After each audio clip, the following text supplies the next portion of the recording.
दोस्तों इस समय भारत के सामने ऐसा फैसला खड़ा है जिसे सिर्फ एक फाइटर जेट की खरीद कह देना बहुत छोटी बात होगी, क्योंकि असल में यह फैसला तय करेगा कि आने वाले 20 साल तक भारत किस दिशा में उड़ान भरेगा। क्योंकि वजह सिर्फ ये नहीं है कि भारत को नए लड़ाकू विमान चाहिए, बल्कि वजह ये है कि रूस बार बार भारत के सामने ऐसे ऐसे ऑफर रख रहा है जिसे नजरअंदाज करना भी भारत के लिए मुश्किल नहीं होगा। और हैरानी की बात तो ये है कि भारत की तरफ से ना तो खुली हामी भरी गई और न ही साफ मना किया गया, लेकिन इसके बावजूद मॉस्को पीछे हटने का नाम नहीं ले रहा। क्योंकि हर कुछ महीनों में रूस भारत के सामने एक नया कार्ड फेंकता है और हर कार्ड पहले से ज्यादा आकर्षक और ज्यादा चौंकाने वाला होता है। क्योंकि अगर हम कुछ साल पीछे जाएं तो फिर रूस की बातें बिल्कुल अलग थीं, क्योंकि उसका कहना था कि उसकी 5वीं पीढ़ी का स्टील्थ फाइटर जेट Su-57 कोई आम विमान नहीं है और रूस इस विमान को कुछ ही गिने चुने देशों को देगा। न टेक्नोलॉजी ट्रांसफर की बात थी, न ही भारत में बनाने की अनुमति। मतलब कि इसका संदेश साफ था कि विमान चाहिए तो जैसा है वैसा ही खरीदना पड़ेगा। लेकिन भारत उस समय भी जल्दबाजी में नहीं था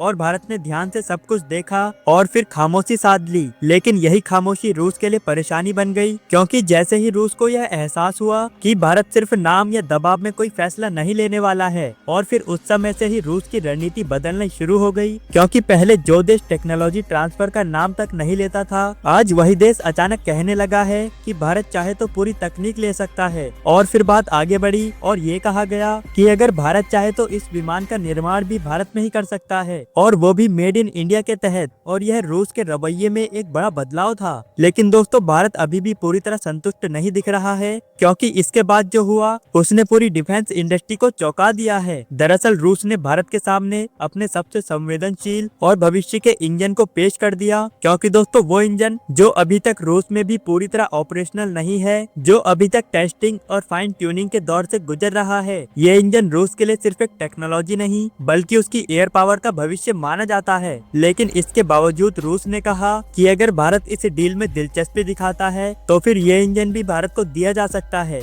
लेकिन दोस्तों अब जरा सोचिए, कोई देश अपने सबसे एडवांस इंजन को इस तरह टेबल पर रख दे तो फिर इसका साफ मतलब होता है कि उसके लिए यह डील कितनी बड़ी होगी। लेकिन ये कहानी यही खत्म नहीं होती, क्योंकि जब भारत ने इसके अलावा भी अपना ध्यान फ्रांस के राफेल प्रोग्राम पर बनाए रखा और 114 नए विमानों की प्रक्रिया को आगे बढ़ाया, उसके बाद रूस के लिए खतरे की घंटी बजना शुरू हो गई। क्योंकि राफेल की डील अपने आप में ही बहुत बड़ी है और ये सिर्फ विमानों की खरीद नहीं बल्कि एक पूरा सिस्टम है जिसमें हथियार, ट्रेनिंग और लॉन्ग टर्म मेंटेनेंस सब कुछ शामिल होता है। और इस समझौते की कीमत इतनी ज्यादा है क्योंकि आम आदमी के लिए इसकी कल्पना करना भी मुश्किल होगा, क्योंकि यहाँ पर एक एक राफेल की कीमत कई हजार करोड़ रुपए होती है। और अगर पूरे पैकेज की बात की जाती है तो फिर आंकड़ा और भी बड़ा हो जाता है। दोस्तों यही वजह है कि यह डील सिर्फ मजबूत नहीं बल्कि महंगी भी है, और इसलिए ही रूस के द्वारा एक चाल चली जाती है। क्योंकि रूस ने अपनी कीमत का कार्ड भारत की टेबल पर रखा और ये कार्ड ऐसा था जिसने पूरे गणित को हिलाकर रख दिया है। क्योंकि दोस्तों रूस ने साफ कहा कि उसका Su-57 ना सिर्फ तकनीकी रूप से एडवांस है बल्कि कीमत के मामले में फ्रांस के मामले में कहीं ज्यादा किफायती भी है। क्योंकि दोस्तों जहां एक तरफ राफेल हथियारों के साथ हजारों करोड़ रुपए का पड़ता है, वहीं दूसरी तरफ Su-57 कई गुना कम कीमत में उपलब्ध कराया जा सकता है। और अगर इसका निर्माण भारत में ही होता है तो फिर लागत और भी नीचे आ सकती है। लेकिन अब सवाल ये उठता है कि आखिर रूस अपने फाइटर जेट को इतना सस्ता कैसे बेच पा रहा है? तो फिर इसका जवाब सिर्फ राजनीति में नहीं बल्कि उसके बिजनेस मॉडल में छुपा है। क्योंकि रूस की एयरक्राफ्ट इंडस्ट्री पूरी तरह से सरकार के नियंत्रण में है और वहाँ पर मुनाफा पहले नहीं बल्कि रणनीति पहले आती है।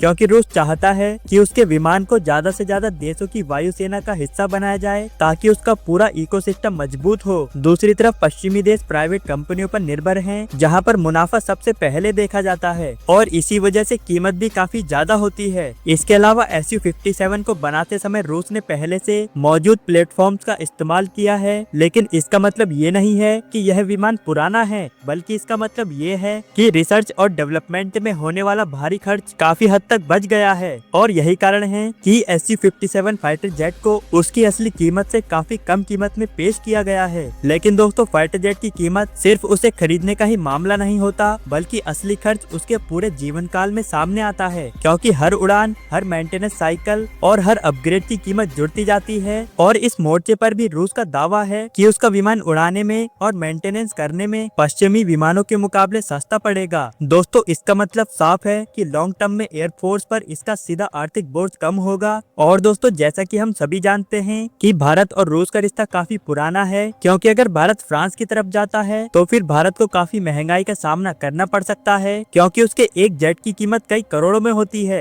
लेकिन दोस्तों उसका फाइटर जेट भी उतना ही एडवांस है। तो वहीं अगर इसके दूसरी तरफ देखा जाए तो फिर यह रूस के साथ दोस्ती निभाने का एक सही मुद्दा नहीं है, क्योंकि भारत और रूस की दोस्ती कई दशक पुरानी है। क्योंकि जब भी कोई बड़ा मुद्दा आता है तो फिर रूस भारत की सहायता के लिए हर समय खड़ा रहता है, चाहे रक्षा का मामला हो, राजनीति का मामला हो या फिर कोई भी बड़ा फैसला क्यों ना हो। और इसी तरह भारत भी हमेशा रूस के साथ ही उसका साथ देने के लिए तैयार रहता है। और ऐसे में अगर भारत फ्रांस के जेट को खरीदता है तो फिर भारत रूस को नाराज कर सकता है। लेकिन दोस्तों वहीं दूसरी तरफ रूस भारत को अपना Su-57 फाइटर जेट बेचने के लिए काफी सस्ती कीमत भी दे रहा है, ताकि भारत और उसकी दोस्ती बरकरार रहे। क्योंकि इस समय हालात ऐसे हैं कि भारत के पास दो विकल्प हैं, एक है फ्रांस का राफेल जेट और दूसरी तरफ है रूस का Su-57 फाइटर जेट। लेकिन अगर भारत रूस का Su-57 जेट लेता है तो फिर भारत की दोस्ती की मिसाल और भी बड़ी हो जाएगी, और इसलिए ही रूस भारत को अपना Su-57 फाइटर जेट देने के लिए काफी सस्ते ऑफर दे रहा है। लेकिन अब यहाँ पर भारत के सामने एक बहुत बड़ा सवाल खड़ा होता है कि क्या कीमत और टेक्नोलॉजी को देखकर ही फैसला लेना चाहिए या फिर रणनीतिक रिश्तों को भी बराबर का महत्व देना चाहिए। क्योंकि जैसे ही रूस का नाम बार बार सामने आता है वैसे ही अमेरिका का गुस्सा फूटने लगता है। दरअसल जब भी कोई देश रूस के साथ बड़े रक्षा समझौते करता है या फिर तेल को लेकर समझौते करता है तो फिर अमेरिका उस पर प्रतिबंध लगा देता है, कभी टैरिफ के जरिए तो फिर कभी सैक्शन के जरिए। लेकिन सच तो ये है कि भारत पहले भी ऐसे दबावों का सामना कर चुका है और S-400 मिसाइल सिस्टम इसका सबसे बड़ा उदाहरण है। क्योंकि उस समय भी अमेरिका ने नाराजगी जताई थी, लेकिन भारत ने अपने हितों को प्राथमिकता दी। हालांकि Su-57 जैसा हाई प्रोफाइल फाइटर जेट उस मामले से कई बड़ा मुद्दा बन सकता है, क्योंकि अमेरिका नहीं चाहता कि भारत रूस के साथ बहुत ज्यादा गहराई में आ जाए, क्योंकि अमेरिका की नजर में भारत इंडो पैसिफिक रणनीति का एक अहम हिस्सा है। लेकिन भारत हमेशा से यह कहता आया है कि वो किसी भी एक ब्लॉक का हिस्सा नहीं बनेगा, बल्कि वो अपने फैसले खुद से लेगा और अपने हितों के अनुसार ही चलेगा। लेकिन अगर भारत रूस के इस ऑफर को स्वीकार करता है तो फिर इसके बाद दुनिया को साफ संकेत जाएगा कि भारत किसी भी दबाव में नहीं आता। लेकिन दोस्तों इसका दूसरा पहलू ये भी है कि इसके बाद अमेरिका के साथ रिश्तों में तनाव भी आ जाता है। दूसरी तरफ अगर भारत राफेल के रास्ते पर चलता है तो फिर उसे भरोसेमंद और टेस्टेड प्लेटफॉर्म तो जरूर मिलेगा, लेकिन जेट और टेक्नोलॉजी ट्रांसफर की कीमतें काफी ज्यादा होंगी। और यही वजह है कि यह फैसला सिर्फ सैन्य नहीं बल्कि राजनीति और रणनीति भी बन चुका है। इस पूरे मामले में सबसे दिलचस्प बात यह है कि रूस अब सिर्फ विमान बेचने की बात नहीं कर रहा बल्कि सीधे फैक्ट्री लगाने की बात कर रहा है। दोस्तों अब आखिरी में सवाल आपसे है, आपका इस बारे में क्या कहना है? क्या भारत को रूस का विमान खरीदना चाहिए या फिर फ्रांस का?